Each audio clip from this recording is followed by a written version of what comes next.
Well, what did Thomas Jefferson do as president other than buy Louisiana Territory from Napoleon? Well, one thing that I would like to mention is that he kind of got the ball rolling for something that would come to fruition more than a quarter of a century later. If you will recall, earlier I talked about the fact that Thomas Jefferson was really the first prominent person to propose the idea of physically removing all the Native American Indians from within the borders of the United States and setting them somewhere beyond the Mississippi River, which was the boundary of the United States. When he said that, well, with the purchase of Louisiana Territory, the boundary of the U.S. Moved, and the U.S. basically doubled in size. That's a lot of new land.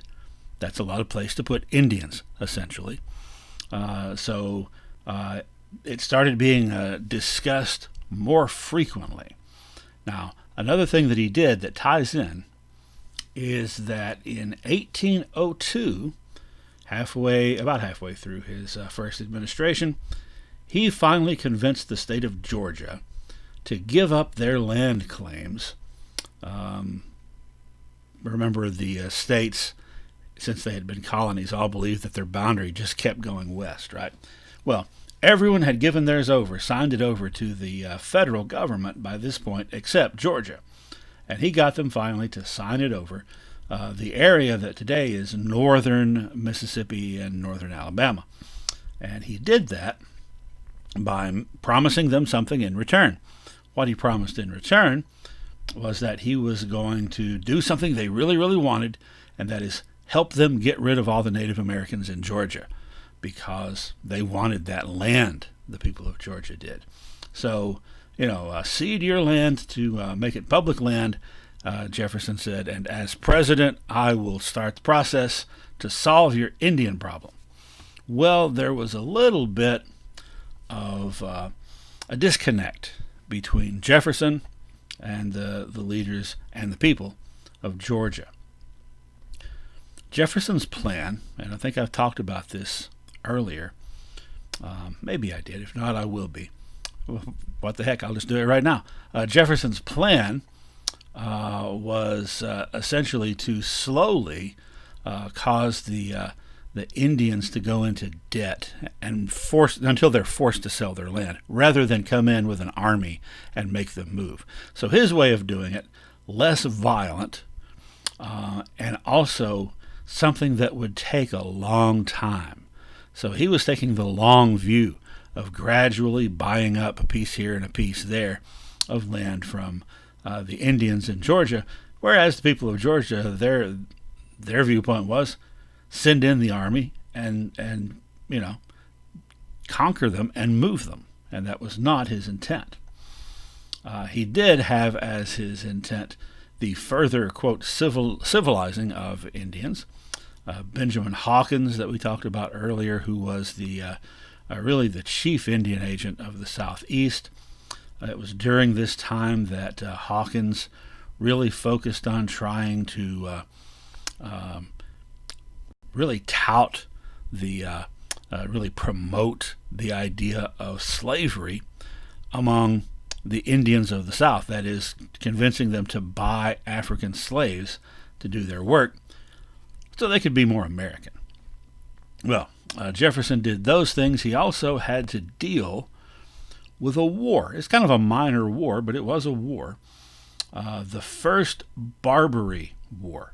Now, we talked about this earlier, oddly enough, when I was discussing religious freedom, and we looked at that treaty with Tripoli, in which, because of the piracy that was going on in the Mediterranean, the U.S. tried to establish a treaty with one of the Barbary states, which were Tripoli, Tunisia, Algiers, and Morocco, all those North African states that are on, east, that are west of Egypt and are along the Mediterranean.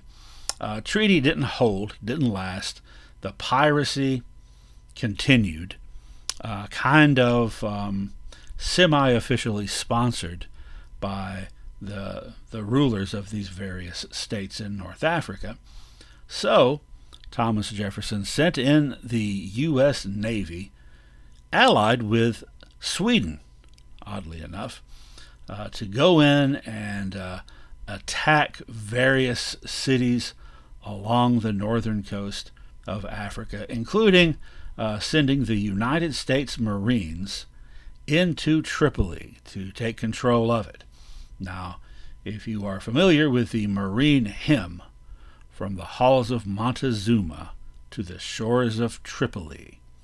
Well, the halls of Montezuma, that's Montezuma, the Aztec leader. That's talking about Mexico City and the U.S.-Mexican War. The shores of Tripoli is right there, what we're looking at in that illustration. U.S. Marines basically landing in Libya, what is today Libya, and fighting. So war took a few years, but then things quieted down with the pirates. Now, there'd be another very short war a decade later when James Madison was president. Oops, I gave that away.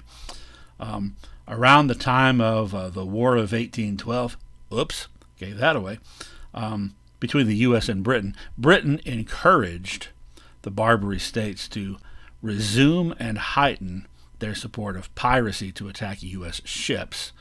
And as soon as the war with Britain was over, President Madison once again sent the Navy and the Marines to bombard the northern coast of Africa, and that fighting only lasted 3 days, and that was pretty much the end of that Mediterranean piracy coming from those areas. All right, well, all of that was during Jefferson's first administration. So, got the land from Georgia, got Louisiana Territory from Napoleon, fought a war against the Barbary pirates, and initiated plans to start working toward removing the Indians. Well, then he had to run for re-election. So he did, 1804. Aaron Burr is not his running mate. Aaron Burr, nobody likes Aaron Burr anymore since he shot Alexander Hamilton. So a new running mate is chosen. George Clinton of New York. Now, I think I've mentioned George Clinton a time or two by name without explaining who he was.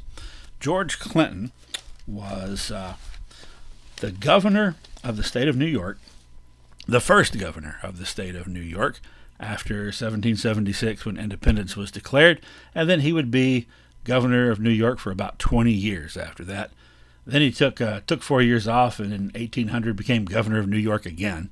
So at this time, he was just finishing up his term as governor of New York.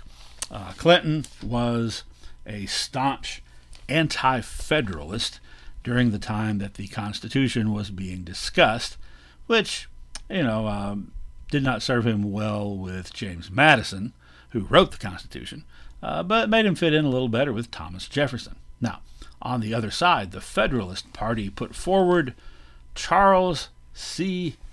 Pinckney. Charles C. Pinckney, maybe you'll recognize him from when we discussed the election of 1800 just recently. He was John Adams' running mate when Adams ran for re-election, and his brother Thomas had been vice president under Adams. So now Pinckney's at the top of the Federalist ticket. He is joined by Rufus King, who was originally from Massachusetts. As a politician from Massachusetts, he had been a member of the Continental Congress during the Revolution. He had also been a member of the Philadelphia Congress or Philadelphia Conference that became the Constitutional Convention. And he had been one of the people who signed the U.S. Constitution. After that, he had become a senator from the state of New York for a couple of terms, I think, and then he had just been serving as ambassador to Great Britain at the time of this election. All right, Jefferson versus Pinckney. You can see here Jefferson just ran all over him. Pinckney barely. Pinckney didn't carry his own home state of South Carolina. In fact, he only carried a couple of states. Jefferson got 73% of the popular vote, which means he was extraordinarily popular. That is extraordinarily rare for a president running for re-election to have that high an approval rating, as it were. It's not the same thing as an approval rating, but in effect it is, because people must have approved to vote for him. All right, well, after that election, Thomas Jefferson begins his next administration, his second term in office, and Great Britain and France are at it yet again. They took a year or two off. Now they're fighting each other, and once again, just like before, each one was trying to keep the United States from trading with the other one, and each one was seizing American ships, and Britain was once again essentially kidnapping American sailors that they took off the ships that they seized, merchant ships for the most part. In fact, within the space of a couple of years, by 1807, they had taken 6,000 American sailors. Now you can imagine how that went over back home in the United States. 6,000 people is a lot now, but it was a whole lot back then, proportionate to the population, of sailors that were going about their business on whaling ships or merchant ships that were just suddenly kidnapped and forced into the British Navy. Well, what is Jefferson going to do about this? And again, both Britain and France are causing problems, although Britain is causing more right at this point. Jefferson decides to set an embargo against both of them. So if you guys are going to be misbehaving like this, essentially, he said, then the United States won't trade with either one of you until you straighten up. Now, that may sound good in theory, but in practice, what that meant was that American merchants and American industry and even American farmers who relied on foreign trade with Britain and France for a big chunk of their income all of a sudden didn't have that income, and it really plunged the country into economic turmoil and quite a bit of anti-Thomas Jefferson turmoil. So here are a couple of political cartoons from that era. Political cartoons had started to appear fairly regularly by this time. On the left, you've got Thomas Jefferson, hands raised, being robbed simultaneously by Britain with King George on the left and Napoleon on the right. And then on the right, the cartoonist has taken the word embargo and changed the letters around to change it to "Oh, grab me." Basically comparing this embargo to a giant snapping turtle biting this guy's butt. So the one guy is saying, "Damn it, how he nicks him," and the other one is, "Oh, this cursed, oh, grab me." So people weren't happy at all in the U.S., and Congress, toward the end of Jefferson's second term, voted to reverse that embargo, to end the embargo. All right, well, following the example of George Washington, who served only 2 terms, Thomas Jefferson didn't run for re-election, making him the first person to follow that example of George Washington, because Adams didn't get a chance to. He got defeated after his first term. So now, who's going to be the principal players in this next election? All the same people, except Thomas Jefferson has been replaced with James Madison, who had been Jefferson's Secretary of State. So Madison and Clinton versus Pinckney and Rufus King. As you can see, Madison pretty well runs all over the Federalists. The Federalists managed to take almost all of New England, except for Vermont. But beyond that, they don't really do too well. They take 2 of the 13 electoral votes in North Carolina. Madison gets 65% of the popular vote, which again is pretty good. It's 10 points lower, 8 points lower than Jefferson had gotten, but despite being associated with the Jefferson administration and the embargo, Madison still pretty popular. So, Clinton, now this is kind of weird. Clinton had been Jefferson's vice president his second term. Clinton had run for president. He had run to become the Democratic Republican candidate, but he was defeated by Madison. But Madison kept him on as running mate, so Clinton became vice president again. He served as vice president 2 terms in a row under 2 different presidents of the same party. Well, people throughout the U.S. By around 1810 were really getting ticked off about this whole Britain kidnapping sailors and doing whatever they wanted and all that stuff.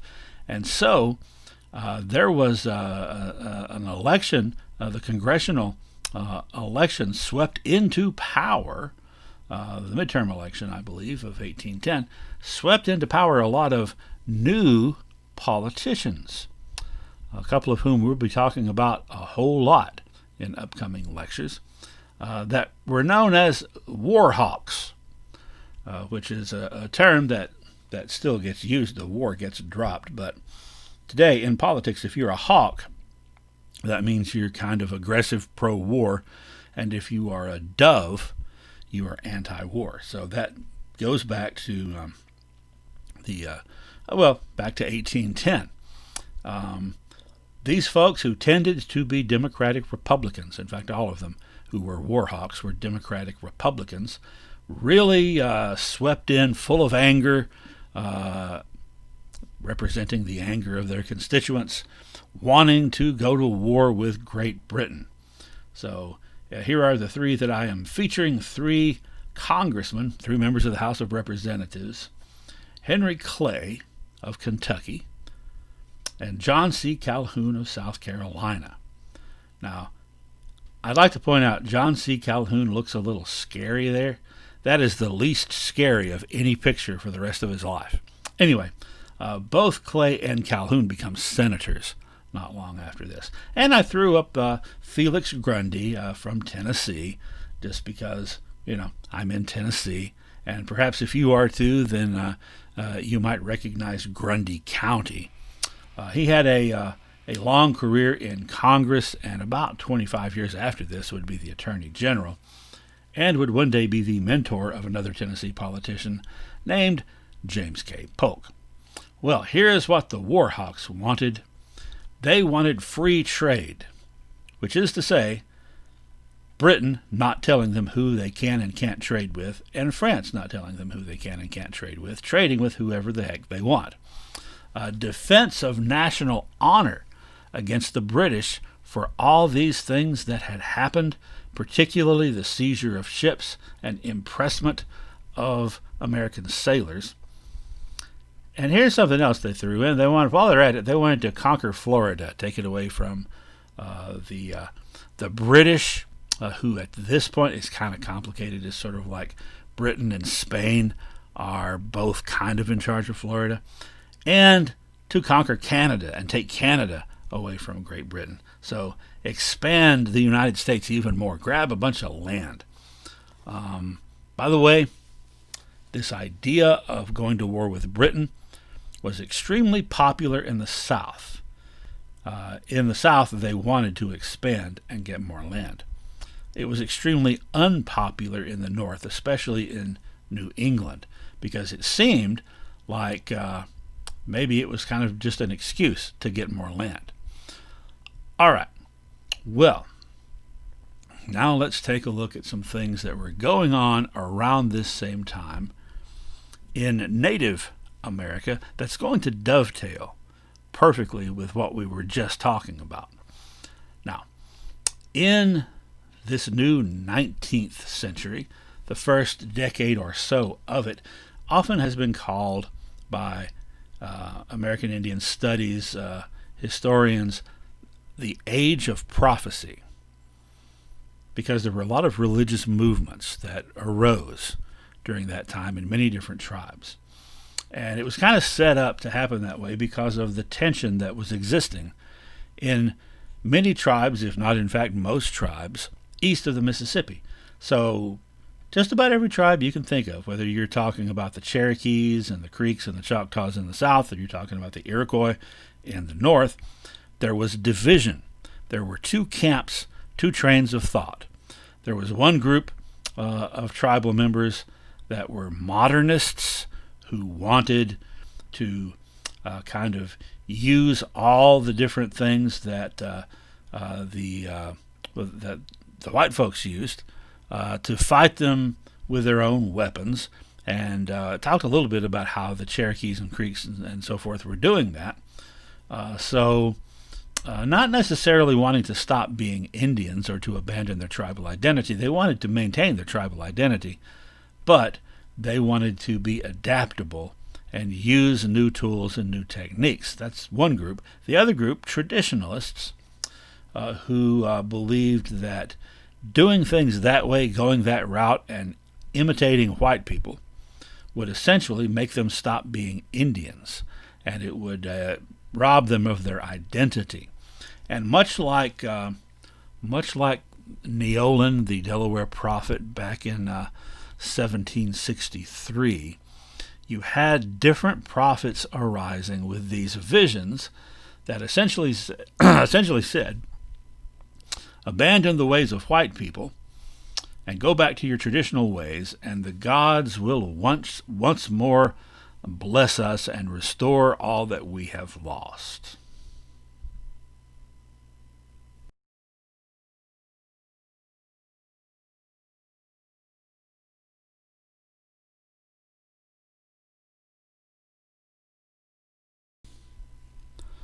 And those tensions that I described, and the feeling that many Native people had of being just pressed beyond endurance by all that they had lost, is going to lead to more conflict in the West. Now, with the purchase of the Louisiana Territory, the western frontier had shifted farther west there with the blue circle. But there's still going to be one last kind of big push in the old western frontier, just like in the 1790s, in the north, in the Ohio country, and in the south. That starts with these guys. Tecumseh, whom we've mentioned before, Shawnee warrior, who had come down with his older brother to become a part of the Chickamauga group during the Chickamauga Wars in the late 1780s, early 1790s, and who had then returned to his native Ohio. Well, it is now about 20 years later. He has grown quite a bit in wisdom and in ability. He is a seasoned warrior, very experienced, and he had learned a lot from Dragging Canoe, leader of the Chickamaugas. The other guy to the right is his younger brother, Tenskwatawa, who is usually known as the Shawnee Prophet. He's very similar to Neolin, the Delaware prophet. The similar kind of vision that he had, that united different tribes together. The idea that the native peoples were suffering because they had abandoned their traditional ways and had become too enmeshed with the white man, had become too invested in trying to live like white people. And the message, the visions received by Tenskwatawa essentially translated into, if we will return to the traditional ways, then we will be blessed and we will regain our lands. So this is half a century, 50 years almost, after Neolin's prophecies in the Ohio country had led to Pontiac and others leading a pan-tribal resistance to the British. Now, when we talked about Neolin, I said that that's going to kind of set a pattern.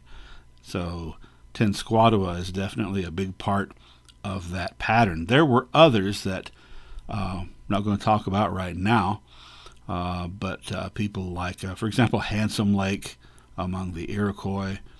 There were prophets arising among the Cherokees and among several different tribes, all of whom had kind of a similar, to varying degrees, type of vision. It was a very prophetic time period for native peoples east of the Mississippi, and that's because it was a very dire time period, as they had lost more and more of their lands, of their independence, of their autonomy. Well, just like with Neolin and Pontiac, here you've got a duo in which you have a spiritual leader that inspires people across many tribes, and coupled with him you have a brilliant military leader who is able to sort of use to his advantage, or to his people's advantage, the fact that the spiritual imagery created by the prophet is binding people together.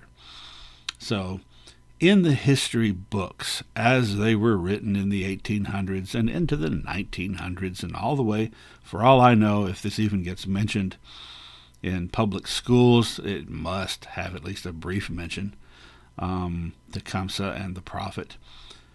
The way it's always portrayed is that there was a spiritual leader. We're talking about Neolin Pontiac. We're talking about Tecumseh, Tenskwatawa, and others that would come afterward.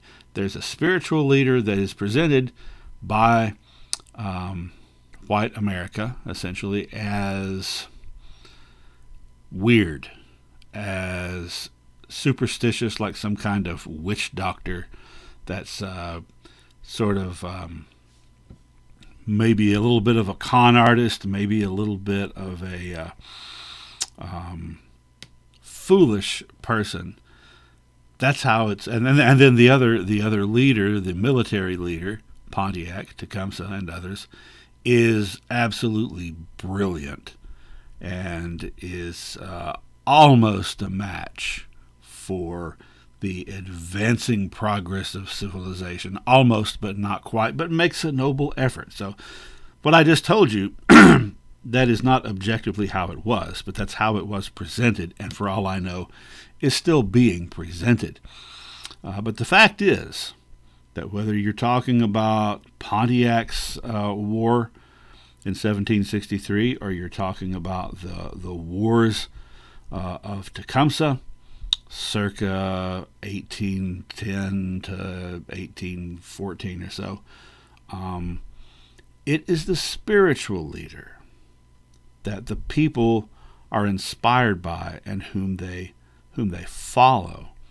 And the military leader, and in both these cases it is indeed a brilliant leader, is only able to accomplish the things that he does in unifying many tribes because of the spiritual movement. And that's something that, white America found difficult to understand, and probably still does. And so therefore the emphasis is always on how great the military leader was. All that being said, Tecumseh, leader of this of a Shawnee band, established a new town on the Wabash River in Indiana Territory, and they named it Prophetstown for the prophet. They, among other things, opposed the sale of any further Indian lands to the United States. Now, Tecumseh, brilliant strategist and tactician, but also a brilliant orator and politician. was able to basically reassemble the Western Confederacy that had crumbled almost 20 years before.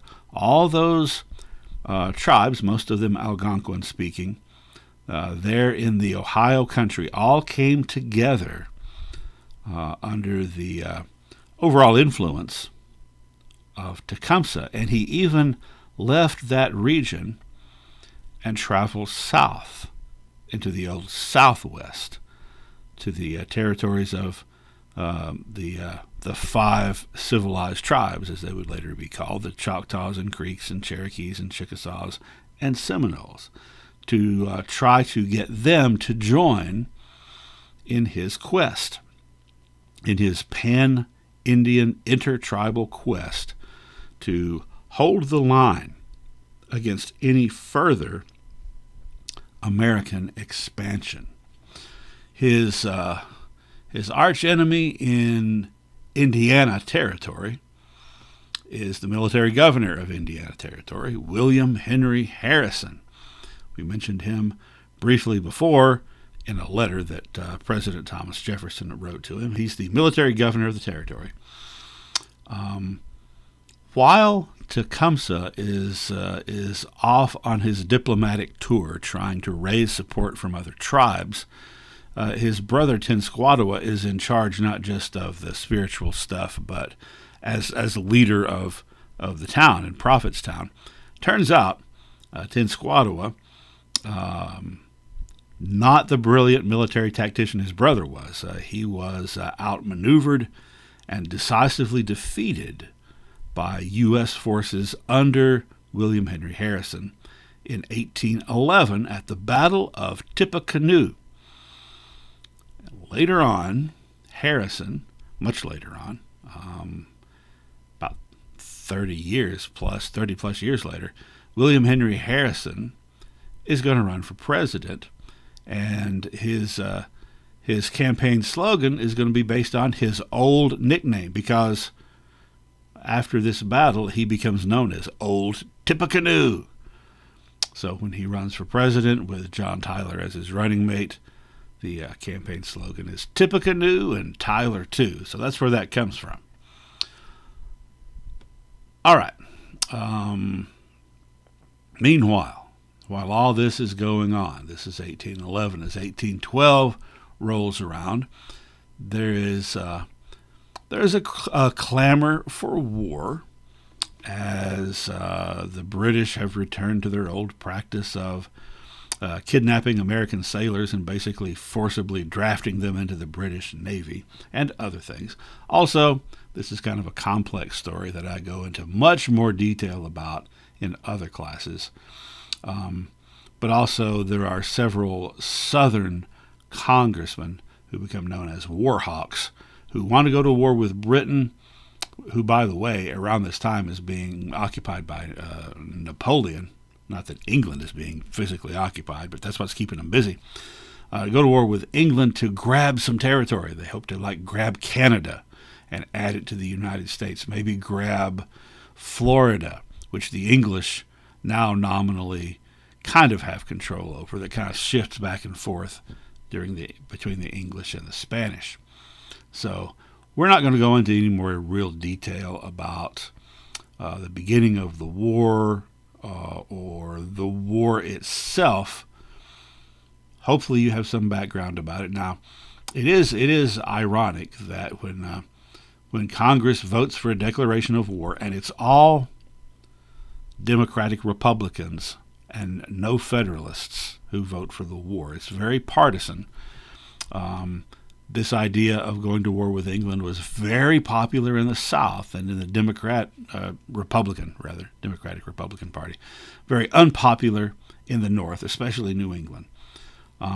But President Madison signs Congress's declaration of war on June the 1st, and war begins with no one having received the news yet that the British Prime Minister, who had been behind the various policies that America didn't like, was dead. He had been assassinated, and he had been replaced by someone much friendlier to the U.S., but that didn't matter because now the fighting starts, and as you are no doubt aware there was a lot of fighting on land and also a lot of fighting, well, I was going to say at sea. There's fighting at sea, but there's also a lot of fighting in the water, in the Great Lakes. And you're probably aware that at one point the British Army occupies Washington, D.C. and burns down the White House. So that was a big strike big strike to American morale.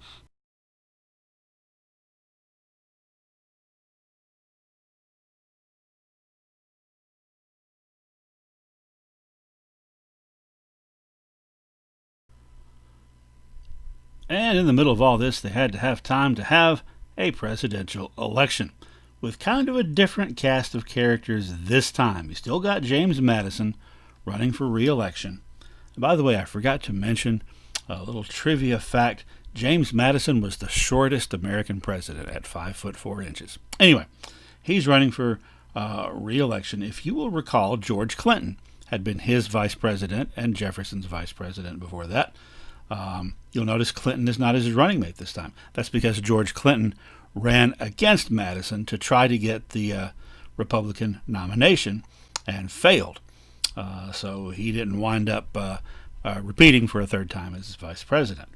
And his nephew, DeWitt Clinton, who was the mayor of New York City and would later be governor of New York City, who was the nephew of George Clinton, also his former secretary, switched parties at this point and got the support of the Federalists to get their nomination to run against Madison.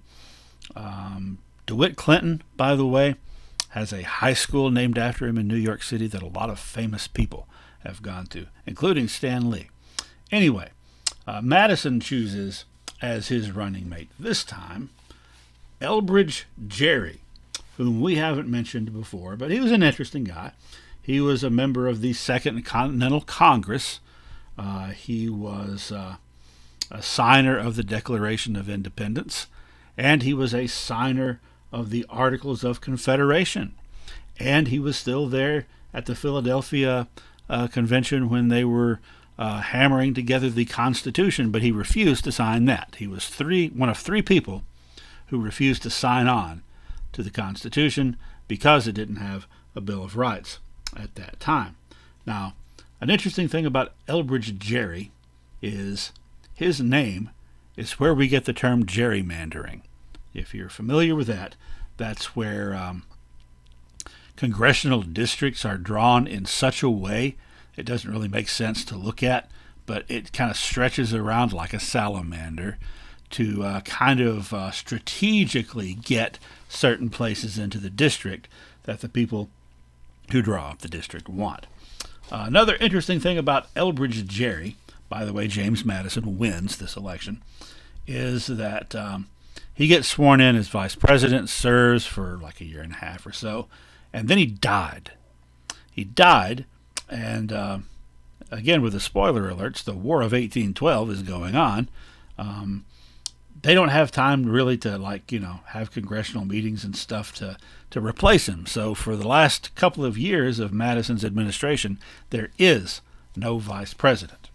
Well, DeWitt Clinton chose as his running mate Jared Ingersoll, who also was a member of the Continental Congress during the Revolution and who did sign the U.S. Constitution.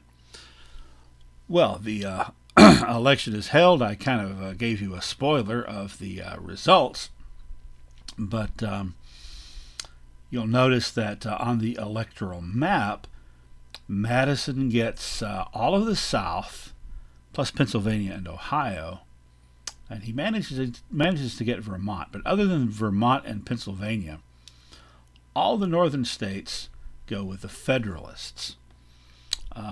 So that's enough for an electoral victory. But the popular vote, Madison got 50.4%, which is a significant drop from last time and demonstrates how divided the country was over the issue of going to war with Great Britain. Of course, after the election, there was still a war to be fought, So we should probably get back to that. But what we're going to do is actually spend a little more time talking about the Indian front of the War of 1812. So there's fighting going on all over the place. In the Old Northwest, that is the Midwest, there was already fighting going on with the Indians under the leadership and inspiration of Tecumseh and Tenskwatawa. So Tecumseh makes an alliance with the British, much as the Shawnee had done during the American Revolution. So they're on the side of the British. He even Tecumseh is made a British general, and the Indians under his command are considered part of the British Army. He gets himself a nice red suit and everything. Meanwhile, his diplomatic trip to the South had resulted in not a whole lot, because he had gone to the Choctaws and Chickasaws saying, "Join us in our war," and they had said, "No, thank you very much." Because remember, after 1794, I had said that most southern tribes have figured out they cannot win a military confrontation against the United States. So the Choctaws and the Chickasaws are like, no way. The Cherokees, also, no way. No desire to be involved. He goes to the Creek Nation. Now remember, I think I've mentioned before that the Seminoles really only came about as a separate group from the Creeks in the late 1700s. Seminoles were basically Muskogean people, Creek Indians, who had moved into Florida and who had accepted a lot of runaway slaves. Well, so the Seminoles at this point, much more traditionalist than the other four tribes. Well, Tecumseh had gone to the Creek Indians, the Muskogee tribe, trying to get support from them. The official leadership of the Creek Nation said, no way, just like all the other southern tribes had said.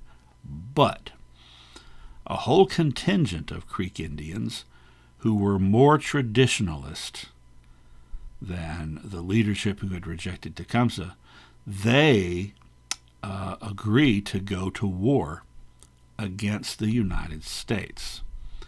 And so in the culture of most southern tribes, white means peace, red means war.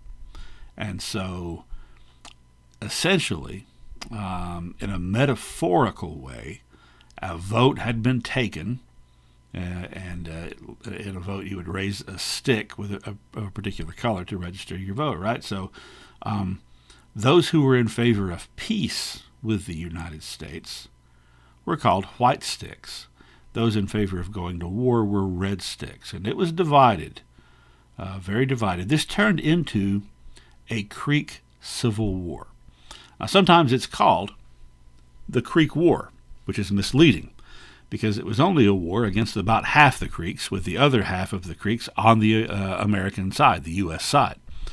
More accurate definition or appellation is the Red Stick War, in which these Red Stick Creeks are fighting against Red Stick Creeks with some Seminole support, are fighting against the United States and the U.S.'s Indian allies in the South, the Cherokees and the Choctaws, who both of whom send military contingents to back up the the U.S. Army. So actually, a lot of Choctaw and Cherokee leaders were involved in this war on the side of the U.S., including a young officer, young lieutenant named John Ross, or Guiskui, from the Cherokees, that we will no doubt be mentioning again before too long. Well, so this happens. Now, why did Tecumseh have no success anywhere in the South, except with some of the Creeks, the more traditionalist Creeks. Well, there's a reason for that, possibly, and that is that Tecumseh, who is Shawnee, remember we talked about how his father had been killed in Lord Dunmore's war back in 1774-75. Tecumseh is Shawnee. His mother was Creek. Shawnee are patrilineal. Creek are matrilineal. What that means is that essentially Tecumseh, in a sense, had dual citizenship, because the Shawnees considered him Shawnee, because his dad was. But the Creeks considered him a relative because of his mother. So perhaps that's why he was able to persuade a number of them to come over to his side. Well, that's going on in the South. In the North, the Shawnees and their various allies, like I said, they side with the British. And the Shawnees in particular are a line of defense when the British Army has to fall back, when the Americans are trying to invade Canada. So in a battle called the Battle of the Thames, not far from Detroit, Tecumseh was killed in battle. He was killed in battle, but the action of the Shawnees enabled the British to sort of retrench and refortify and prevent the Americans from taking Canada. So, oddly enough, Tecumseh is in some ways considered a Canadian national hero, very celebrated, even though he wasn't from Canada. He was actually from Ohio, and he didn't even really die in Canada, but he was close to it. Point is, though, that he has, with his passing, that leads to the dissolution of his confederacy that he had been able to put together with all the different tribes. So it all kind of dies out with him. And so that was the last big push east of the Mississippi for a pan-Indian resistance to the United States. Well,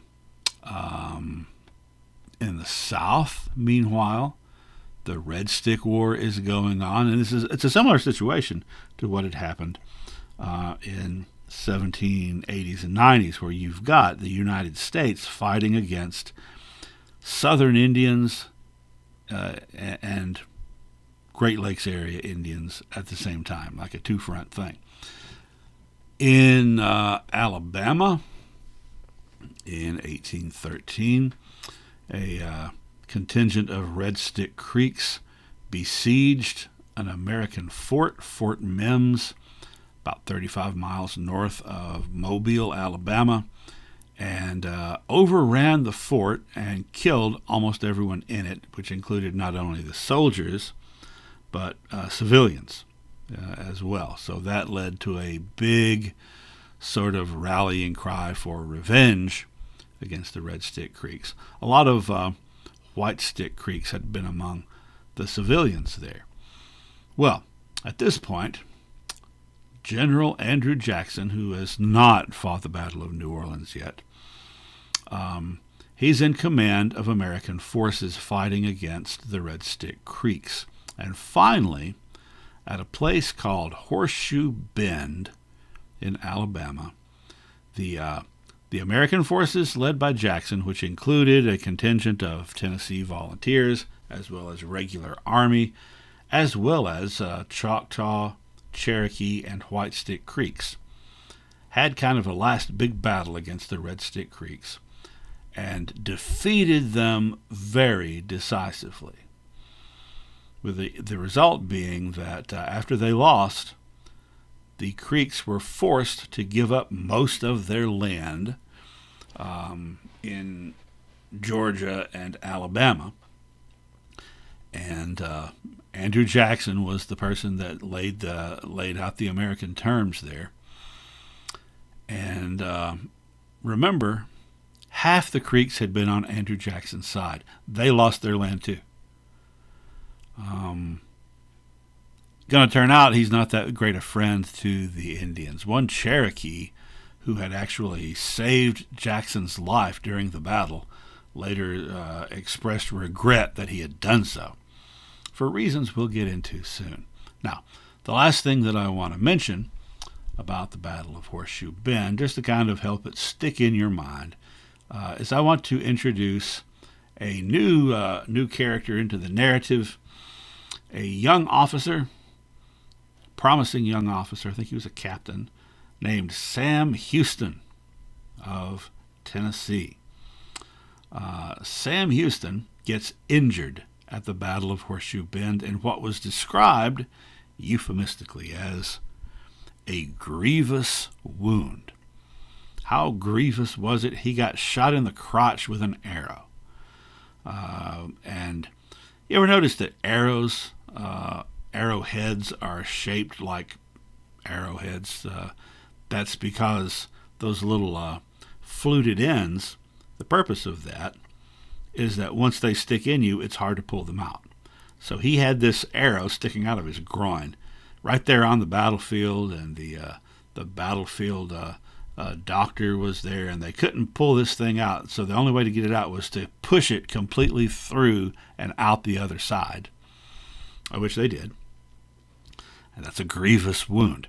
It was such a grievous wound that it led to basically an open, oozing wound that never completely healed, never completely shut together, which was something that caused Houston a lot of physical pain and would cause him other kinds of pain as well. So later on, about 20 years after this, Sam Houston has become the governor of the state of Tennessee. And he's engaged to a young woman who is a scion of one of the most prominent Nashville families. And they get married. He was a bachelor when he became governor. They get married, and then there is a huge controversy because his new bride basically runs screaming from the governor's mansion on her wedding night and refuses to go back, and seems kind of traumatized, and she won't talk about it, and he won't talk about it. But it was a scandal. It was a scandal because people started saying, Sam Houston, he's always hanging out with those Cherokees, and he had indeed made friends with many Cherokees in this battle, or in this war, the Red Stick War. He's hanging out with there's no telling what kind of horrible sexual habits he picked up that he tried to inflict on this poor young woman, and now she's had to flee for her life. Well, the scandal led to Houston actually resigning as governor of Tennessee and deciding to move to Texas, which at that time was part of Mexico, but was about to enter into a war against Mexico for its independence, which Houston would be in the commanding general of, and would later be the president of Texas, and then the governor of Texas, senator from Texas, etc., etc. So you should know Sam Houston. Perhaps you're familiar with the city named after him in Texas. Odds are that what happened at the governor's mansion, I think a good likelihood, and some other historians have said this, is what happened was his new bride got a look at that gaping, oozing, grievous injury and decided that that's just something she couldn't look at every day or every night, and so called it all off. Regardless, he wound up abandoning Tennessee and marching into Texas history. But I like to tell this story in connection with Horseshoe Bend because I find, to my great surprise, that usually anymore, when I ask students, almost none of them have heard of Sam Houston. which, is something that would have been unheard of a generation or two ago. And I like to think that once you know about that arrow in his groin, if for nothing else, you'll remember the name of Sam Houston. All right, so all this comes to a conclusion here. The Confederacy that Tecumseh had put together is defeated at the end of the War of 1812, which kind of ends in a draw, with each side giving back the territories that it had gained from the other. The Red Stick War, or the Creek War, is ended, and the Creeks lose a large portion of their lands. It was from Horseshoe Bend that Jackson's forces marched then westward to New Orleans for that big battle. A couple of years after that, actually a little over a year after that, the Seminole Wars began, and in a way the first Seminole War was really kind of just an extension of the Red Stick War, and that takes place in Florida, and Andrew Jackson is in charge there, and U.S. forces eventually win over.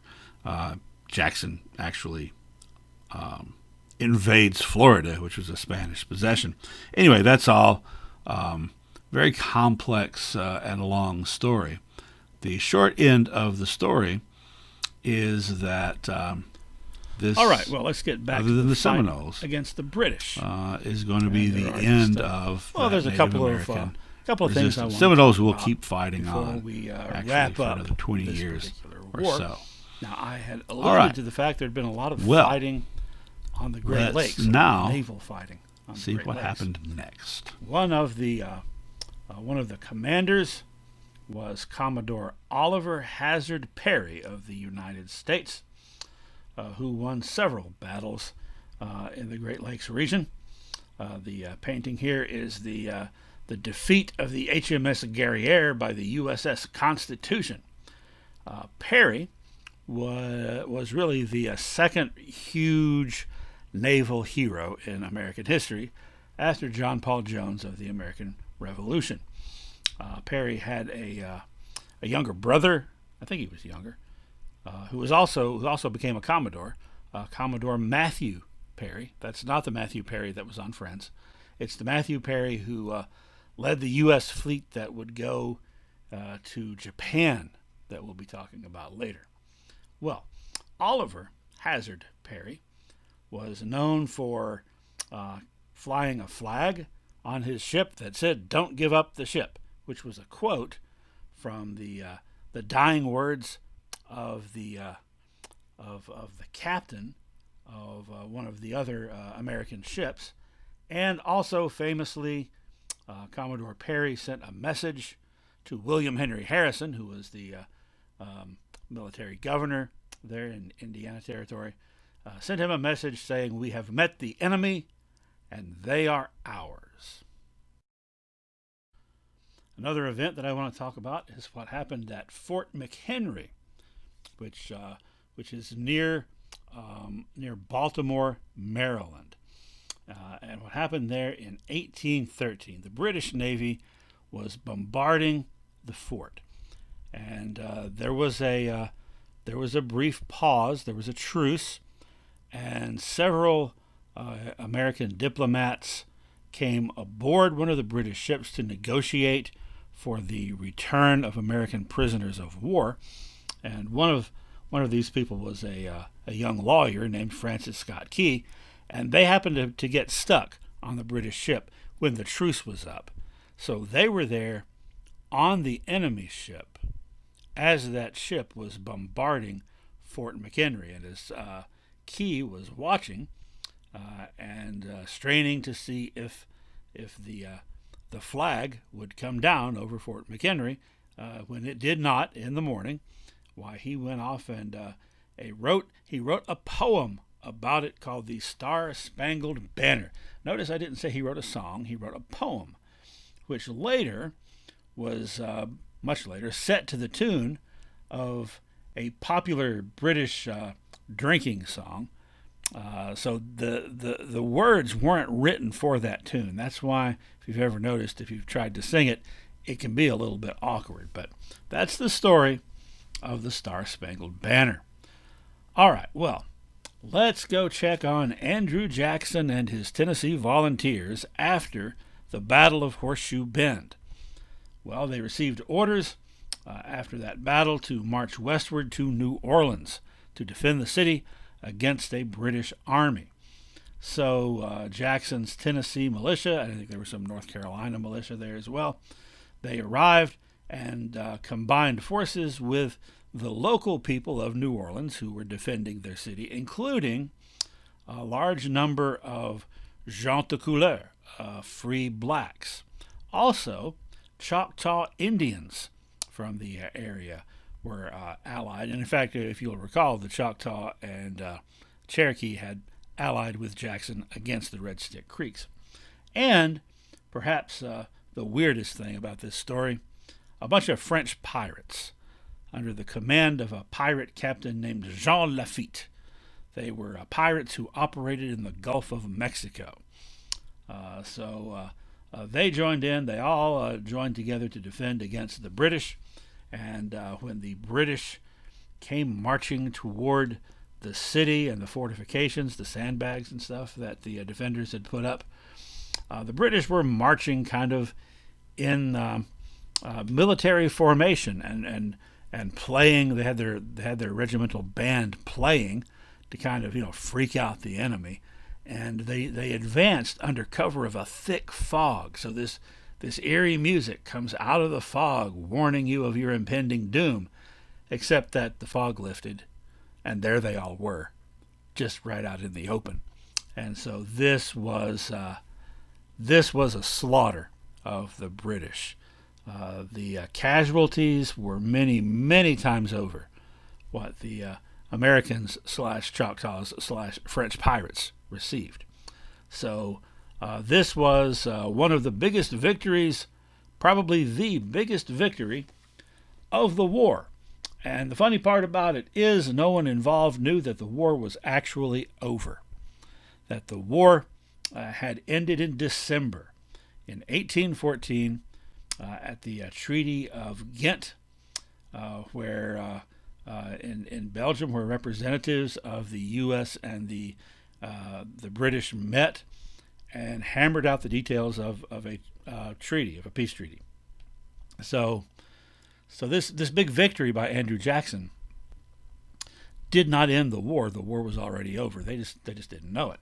Now, the treaty itself basically made the whole war kind of a draw, because everything returned to the status quo.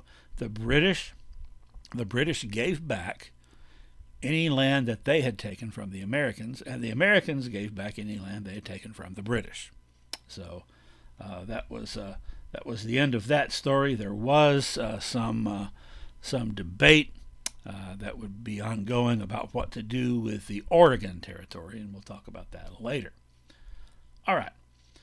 Meanwhile, in Hartford, Connecticut, the Federalist Party was having a convention.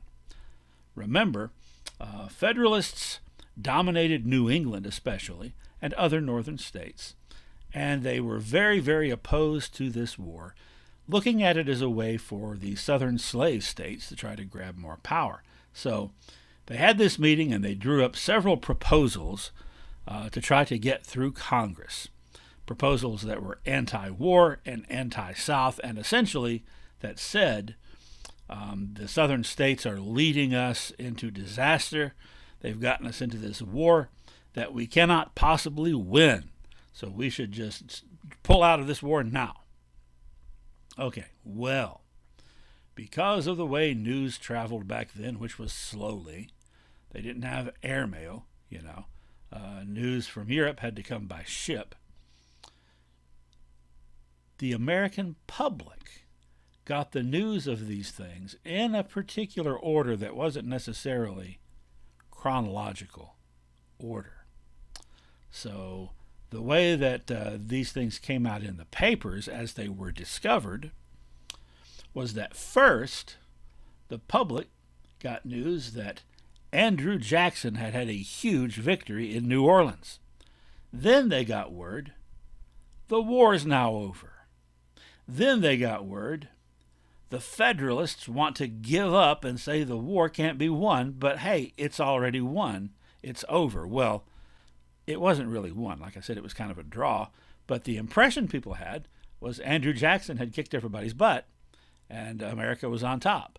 So what that did is it made the Federalists look really bad. Made them look wimpy because they were afraid to fight the British and said they couldn't possibly win. And yet look what Andrew Jackson did, people were saying. And it made them seem disloyal as well, due to the fact that, it turns out the war wasn't quite the disaster they were saying it would be. It was a disaster, though, for the Federalist Party because they got a huge black eye because of this, and they lost an enormous amount of support. All right, this was early 1815. 1816, there was a presidential election. This time, Madison's not running. He served 2 terms, so James Monroe is running with his running mate Daniel Tompkins, who was the sitting governor of New York at that time. That was the Republican ticket.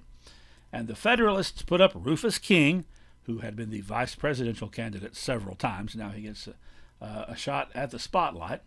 And his running mate is John E. Howard, who's a guy from Maryland, I think, that had been in the Continental Congress and then Senate. Basically, he'd been around for about 40 years. The election was held, and the Federalists just got trumped. They only carried 3 states, 3 New England. They didn't even get all the New England states.